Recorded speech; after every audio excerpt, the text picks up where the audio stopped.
네, 이 미국의 출구 전략과 관련해서 그 시기를 가늠해 볼 수 있는 경제 지표가 발표되고 있습니다. 이 미국의 경기가 나아지고 있다는 것을 경제 지표가 확실히 확인해 줄수록 이 출구 전략의 시기도 보다 가시화될 텐데요.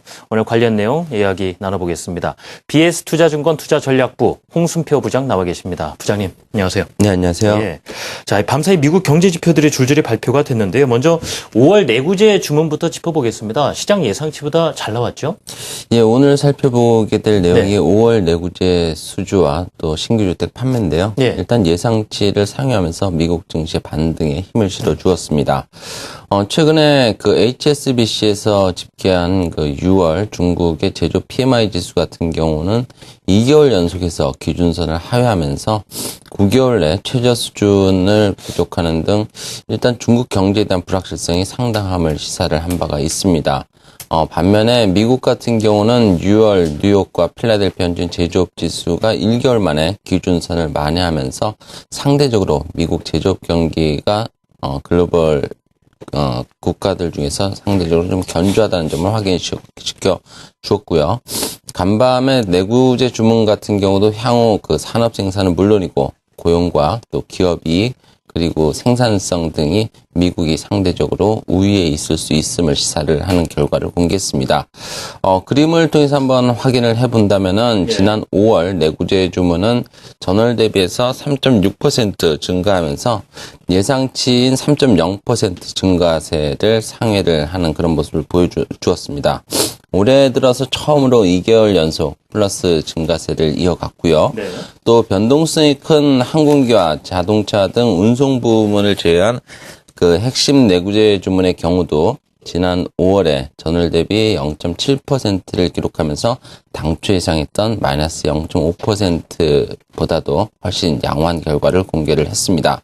일단 예상치를 상회했다는 점에서 미국의 내구재 주문, 긍정적인 그런 시그널이었다고 판단이 될 수 있지만, 아직까지는 내구재 주문이 미국 경제의 성장을 주도할 정도의 그 실물 제조업 경기가 개선되고 있다는 그런 시그널로 판단하기는 좀 어려운 부분들도 분명히 있다라고 볼 수 있습니다. 예.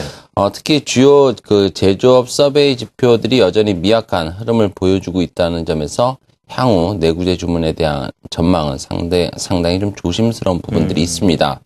물론 5월 뉴욕과 필라델피아 현준 제조업 지수가 1개월 만에 기준선을 상회했기 때문에 다음 주에 공개될 ISM 제조업 지수 역시 기준선을 만회할 가능성이 그만큼 높아진다는 점에서 증시 전반에도 긍정적인 그런 모멘텀일 수 있는데요. 다만 연준의 양적 완화 규모 축소 가능성이라든지 최근에 불거지고 있는 중국 경기 불확실성 등 이런 안팎으로 미국 제조업 경기를 저해할 수 있는 이슈들이 제기가 되고 있다는 점에서 제조업 심리도 영향을 받았을 가능성을 배제할 수는 없겠습니다.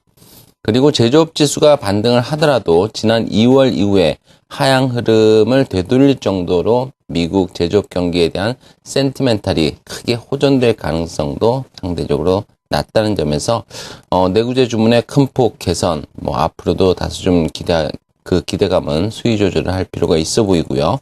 향후 하반기 중국이라든지 유로존 경제의 성장세가 보다 가시화되기 전까지는 미국 내구재 주문에 대한 기대감 역시 다소 좀 현재 수준에서 크게 개선되기는 다소 좀 어려운 부분들도 있다라고 볼 수 있겠습니다. 예. 자, 이번에 발표된 5월 내구재 주문에 담긴 의미를 들여다봤는데요.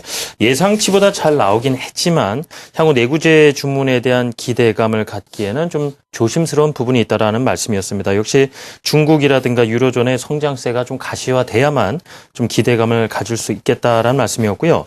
자, 두 번째가 이제 5월 신규 주택 판매인데요. 이 역시 이 경제 성장이 지속 가능한가를 들여다볼 수 있는 지표가 되겠습니다. 자, 이번에 보니까요. 2008년 7월 이후에 가장 높은 수준이다라는 내용이 담겨 있더라고요. 예, 일단 제조업 같은 경우는 미국 경기 여러 가지 부문 중에서 가장 좀 그 성장세가 더디게 나타나는 부분이라고 볼 수 있는데요. 반면에 주택 같은 경우는 지난주 주택 지표들을 통해서도 확인할 수 있지만은 역시 미국 경기에 대한 긍정적인 전망을 가능하게 해주는 그런 지표들이라 볼 수 있겠습니다. 그리고 그 간밤에 공개된 신규 주택 판매 역시 향후 미국 경제 성장의 지속 가능성을 높여주는 결과를 공개를 했습니다. 예. 그림에 나타나고 있듯이 5월에 미국에서는 신규 주택이 47만 6천 호가 판매가 되면서 당초 예상했던 46만 호를 뛰어넘는 그런 결과를 공개를 했습니다. 아무래도 지속적인 신규 주택 수요 증가라든지 주택 공급업자들의 주택 시장에 대한 신뢰감 등을 고려한다면 앞으로도 미국의 신규 주택의 개선 흐름은 지속이 가능할 것으로 전망이 되고요. 올해 미국의 신규 주택 평균 가격은 그 전년 동기 대비해서 대략 10% 이상 상승을 했고, 또 신규 주택 시장에서의 매물 비중은 올해 평균 25% 수준으로서 작년 같은 기간보다 4%포인트 감소한 상태입니다. 현재 미국의 신규 주택 매물 비중은 주택 시장의 화랑기였던 2005년 이래 최저 수준이라고 볼 수 있겠는데요. 신규 주택 가격 상승에도 불구하고 수요의 확대가 지속되고 있음을 시사하는 결과라고 볼 수 있습니다. 그리고 신규주택 관련 전망은 공급 측면에서도 분명히 긍정적인 부분들이 더 많다라고 볼 수 있습니다. 지난주 발표된 신규주택 착공 건수의 개선 흐름에서 나타났듯이 신규주택에 대한 주택 공급은 지속적으로 이루어지고 있는 상태입니다. 주택 수요가 뒷받침되고 있고, 이런 가운데 높은 가격 수준이 유지되고 있기 때문에 주택 공급자들의 주택 공급에 대한 유인은 좀 더 커지고 있는 상황이라고 볼 수 있습니다.